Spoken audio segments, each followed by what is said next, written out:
Hello, welcome to my channel. My name is Lanray, and today I'd like to talk about the things you shouldn't say to people who are grieving.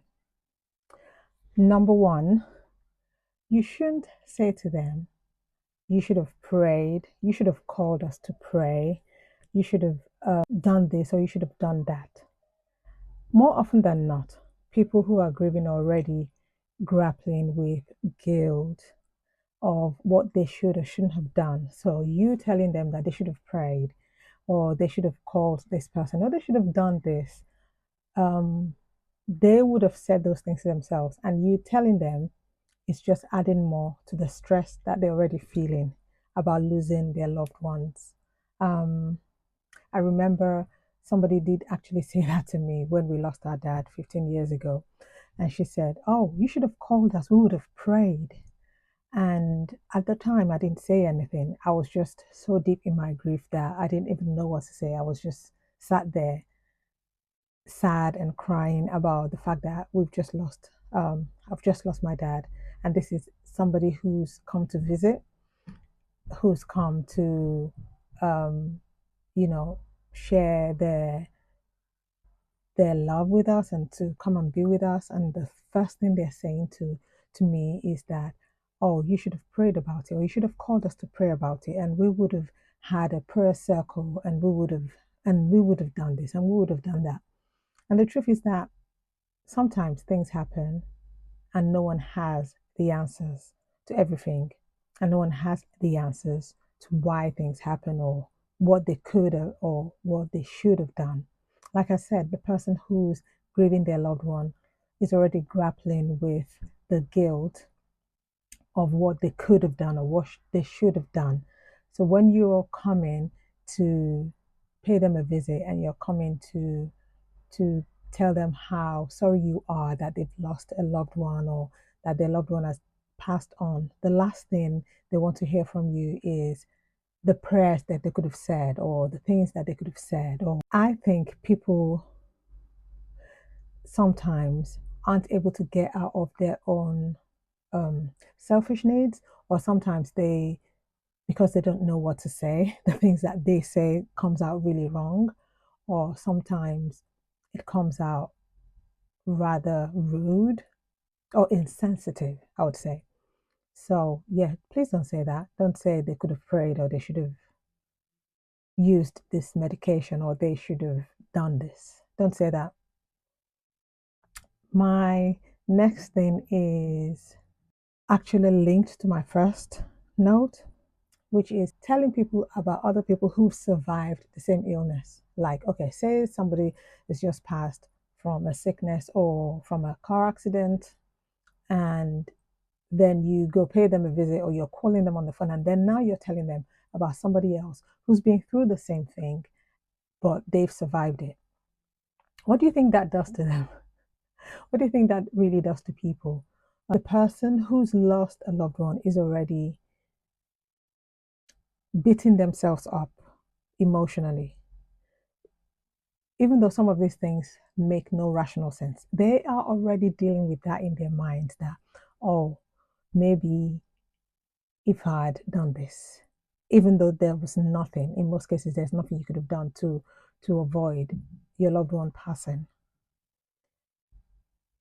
So you telling them that somebody else survived this because of what they did, or because they prayed, or because they went to see this doctor, or because they used this medication, really isn't helping anyone.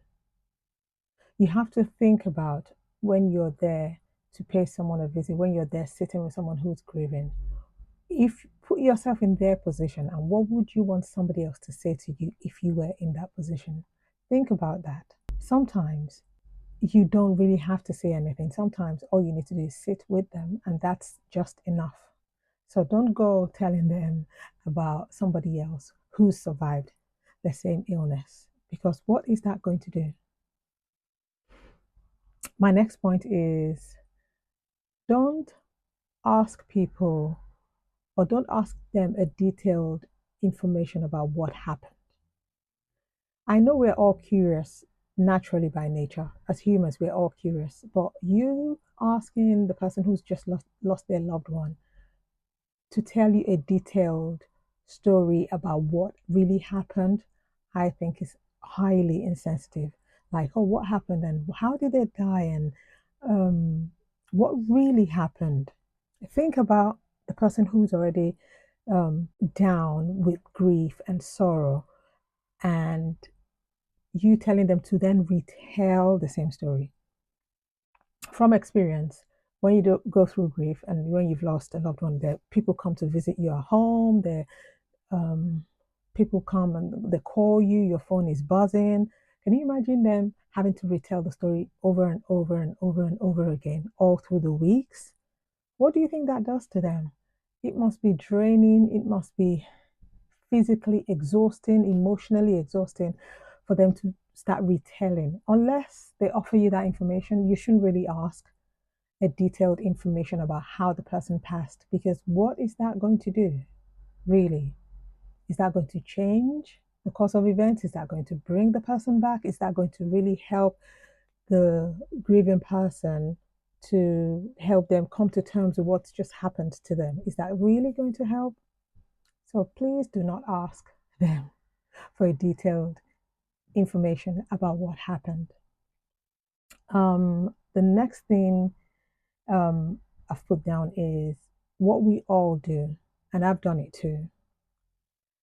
But being on the other end has made me think about this thing that we all say to people: call me if you need anything. You telling the person to call you puts the responsibility, puts the onus on them to pick up the phone and call.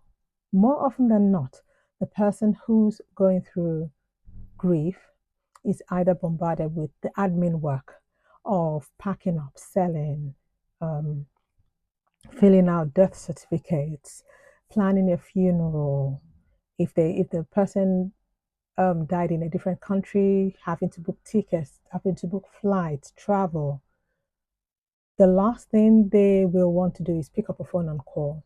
I know it's the natural thing to do, and sometimes I question: do we really mean it? If somebody calls you, if they really call you to tell you what they need, are you actually going to be able to give it to them? So rather than saying, call me if you need anything, maybe say something like, I'm here for you, or you reach out and call. More often than not, they probably will not pick up the call. Don't take it personal, but let them know.